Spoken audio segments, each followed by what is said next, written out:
दोस्तांनो, मी आहे विहानची बहीण अविरा.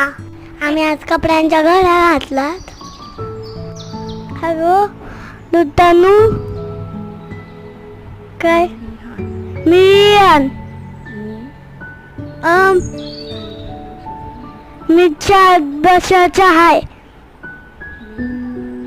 मी माझ्या आईला म्हणून कुठतो. माझ्या आईया तू पण करा.